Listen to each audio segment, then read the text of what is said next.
PGA Tour officials have defended its deal with Saudi-backed LIV Golf to lawmakers on Capitol Hill.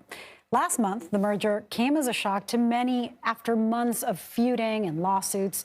The PGA Tour's chief operating officer testified before the Senate Homeland Security's subcommittee on investigations. He said the dispute was threatening the tour's future. The dispute was undermining growth of our sport and was threatening the very survival of the PGA Tour, and it was unsustainable.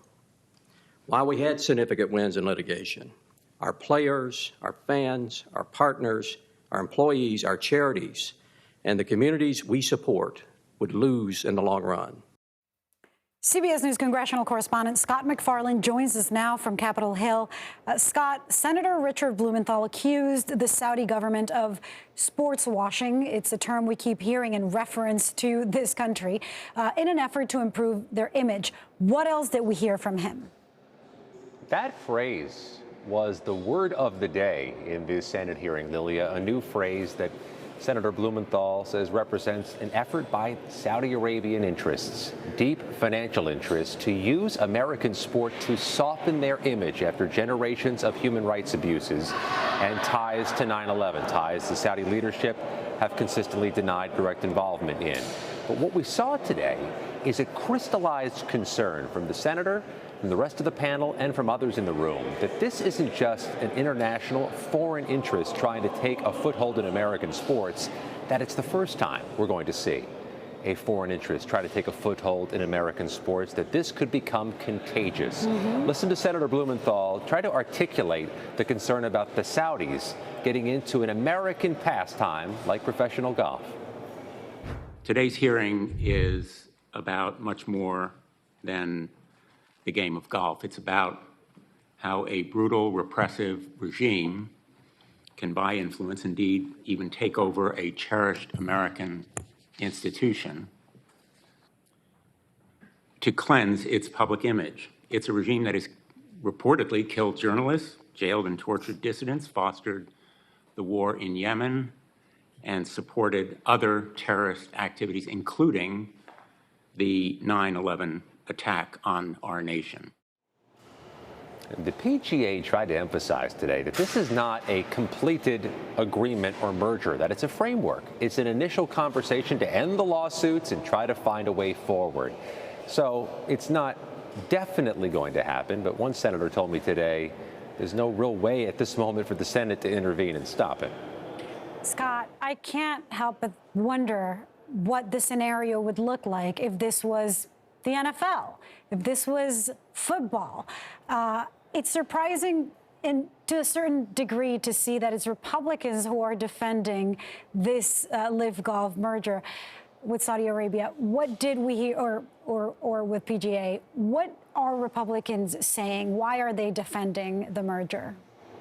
The politics are tricky and not terribly clear on this, Lilia. Let's start with the point you make. Republicans who've attended LIV Golf events, the LIV company, the Saudi-backed company. Donald Trump has been associated with LIV Golf events. The Republican governor of West Virginia will host a LIV Golf event in the next few weeks. But there are concerns among Republicans about how the PGA Tour has operated, both by building this partnership and overall. They make a big profit. They make a lot of money, and they're a tax-exempt organization. The Republicans have criticized that. There was one Republican in the hearing room today, Rand Paul of Kentucky, who says Congress shouldn't be paying time, attention, and bandwidth to this issue involving professional sports. And you have Senator Ron Johnson, Republican from Wisconsin, saying if the PGA Tour was cannibalized and destroyed by LIV Golf, by this Saudi-financed organization, the Saudis would simply take over all of professional golf. The PGA Tour might be maintaining some control through this new agreement. So it's an unclear political picture, but to be clear, there is concern universally about this going to those other sports you mentioned, football, baseball, hockey, and otherwise. One thing that really stood out is how PGA officials basically said that they didn't have a choice if they wanted to save the game of golf.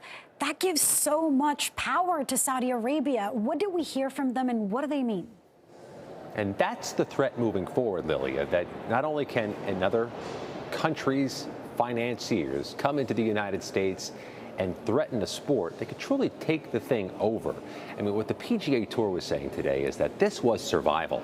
If they didn't cut some agreement, they were going to be destabilized, if not disintegrated, by LIV Golf. LIV Golf was poaching players, the big names, taking stars out of the PGA Tour events and putting those stars in the competing LIV Golf events. And as the hearing unfolded, Lilia, the committee involved released some documents, some internal communications, internal emails that were released between LIV and PGA, and you could see some of the proposals that were on the table. Having Tiger Woods and Rory McIlroy, two biggest names in the sport, operate LIV Golf teams and commit to about 10 tournaments a year. PGA Tour trying to knock out one of LIV Golf's biggest figures, the former golf star Greg Norman, executive at LIV Golf. There were talks going on behind the scenes before this agreement. You could see the provocative things being proposed for both of these leagues to survive. You know, if that's the strategy, you have to wonder if even sports washing is a euphemism, that it's more severe than that. And that's what the 9/11 families who were in the room today told me, that this is a grave threat, that other countries with histories of human rights abuses or other Saudi-linked organizations will try to take over more of Americans' entertainment to wash their image. Scott MacFarlane, fascinating. Thank you.